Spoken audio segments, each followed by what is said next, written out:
Stephen Strange. The Illuminati will see you now. Doctor Strange in the Multiverse of Madness releases in theaters this Friday, and oh boy, can you put enough emphasis on madness. I mean, other franchises are in this movie. Who isn't in this? Coming off, what, several trailers now that explain literally nothing about this movie, this episode of Superhero Bits is going to break down everything that you need to know about Doctor Strange in the Multiverse of Madness to get you ready for what will no doubt be a Multiverse of Madness. Stick around, fellas. This is going to be a good one. Let's freaking get it.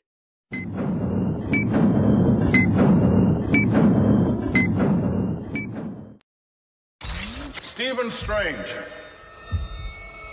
The Illuminati will see you now. Yes, so one of the biggest reveals for this movie is the appearance of the Marvel Illuminati, headed up by a variant of Charles freaking Xavier, with Pat Stewart returning from the Fox universe. We'll see what kind of Doctor Strange you are.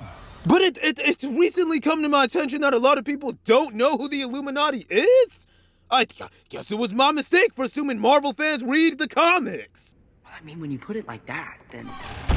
Okay, so in the comics, the Illuminati is an elite squad of the 6 main leaders of the Marvel Universe. And these guys, their jobs is basically to make the big decisions, the tough calls, like, should we blow up a planet to save lives? Should we kill a child before he becomes a tyrant in the future? That kind of thing. The kind of people who would have totally been on board with the killing baby Thanos idea. And the 6 core members of this team are usually Tony Stark, Professor Xavier, Black Bolt, the Submariner, Mr. Fantastic, and yes, Doctor Strange, whose variant, by the way, is going to be in this movie as a member of the Illuminati. From what was shown in trailer footage, it looks like we're gonna get all 6 members of the team. There are 5 chairs here, minus 1, obviously, because Xavier would need one. But actually, he's not gonna need that wheelchair either, because he's gonna be using the yellow hover chair from the iconic X-Men and the green suit from the X-Men 90s animated series. Oh yeah! That means when this guy rolls in, we better hear that X-Men beat!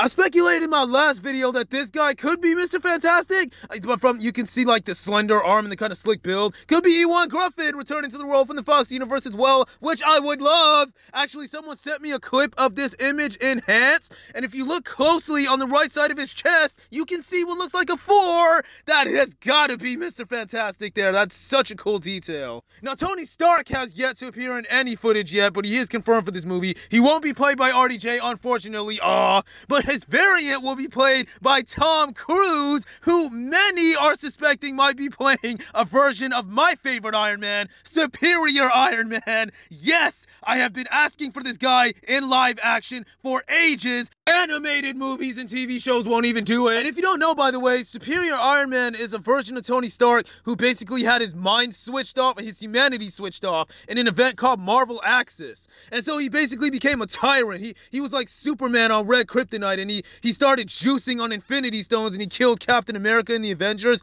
Pretty insane comic, but amazing for its time. It's one of my favorite comics of all time, and it actually produced one of the single greatest Tony Stark quotes of all time. I'm the most intelligent, capable person on the planet. I'm not playing God. All this time, I've been playing human.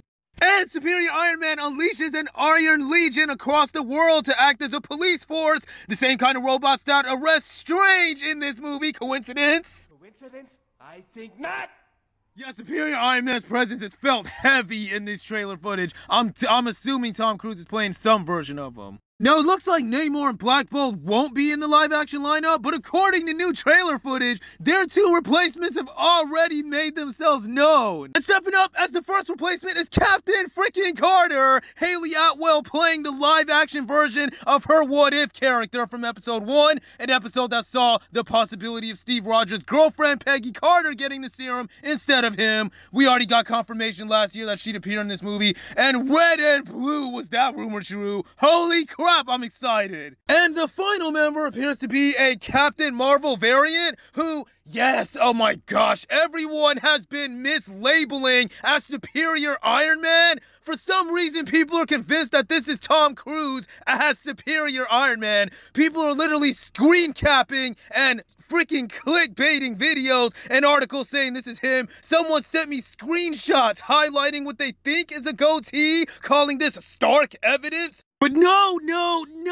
trust me, I've analyzed this so many times. I've gone through it more than my own family tree. I deserve a Grammy nomination for this. This is not Tony Stark. This is not Superior Iron Man. There is no version of Tony Stark in the multiverse who has hips like J-Lo, unless the dude's freaking gender fluid. This is either Monica Rambeau as a Captain Marvel variant or Photon, or it's her mother Maria Rambeau as a variant of Captain Marvel.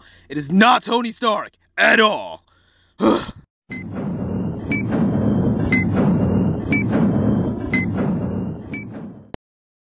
So obviously one of the biggest members of Team Strange in this movie is Wanda Maximoff, aka the Scarlet Witch, a title she officially earned in the WandaVision series finale last year, the series whose events and finale are going to play a big part in this movie, specifically since Wanda's probably only taken up Strange's offer just so she can use him and America Chavez as an anchor to travel through the multiverse in search of her children, Billy and Tommy, who, by the way, return in new trailer footage along with WESTVIEW. Yeah, the house actually returns, and it's occupied by a version of Wanda who never dyed her hair. So this version of Wanda probably didn't have to go on the run from the government with Captain America, probably avoided having to hide out with Vision and dye her hair red, and probably avoided the events of Thanos altogether. Vision didn't have to get that flash drive ripped out of his USB port without exporting it. So yeah, this Vision probably lived and actually built the WESTVIEW house the way it was supposed to be built, the way events would have gone, unlike Prime Earth Wanda, who ended up having to make her own Build-A-Vision and then had to hex the entire house together out of heart power! Freaking awesome scene, which, by the way, she did by brainwashing the entire freaking city, which, oh yeah, Strange is apparently totally cool with? What? I'm not here to talk about Westview. Then what are you here for? Even though he stuck a dagger in a 15-year-old for wanting to do this to the whole world in No Way Home. Are you telling me that you didn't even think to plead your case with him first before you asked me to brainwash the entire world? I mean, when you put it like that, then... But in fairness, that spell gone wrong did cause another rip in reality that's gonna bleed into this movie, especially since Tobey Maguire is coming back for this one again as well.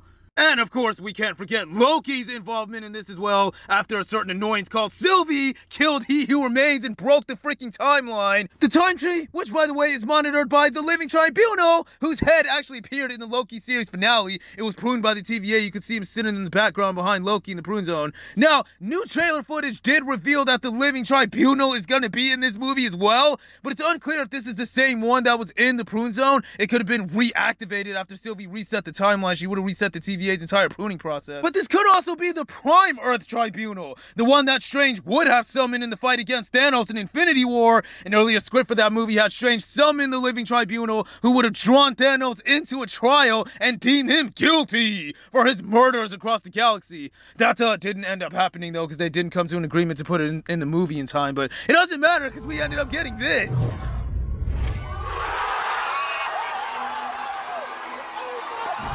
And speaking of that, Captain Rogers isn't the only one who's going to be leaving that dent in Thor's ego, because later this year, Jane Foster the Mighty Thor is coming up the bat. Go check out my Easter egg hunt for the Thor Love and Thunder teaser trailer just recently posted, and keep a lookout for that deep dive analysis coming next week. Superhero Bits Notification Squad! Go check out the Superhero Bits playlist for more facts, breakdowns, and theories like this one. Follow me on Twitter and Instagram at Megamillioncomix and Megamillion2K, and subscribe if you want to watch me soak my pants if Hugh Jackman walks into that citadel. As always, my name is Isaiah Chambers. Thanks so much for tuning in. Stay awesome, and I'll see you guys next time, right here.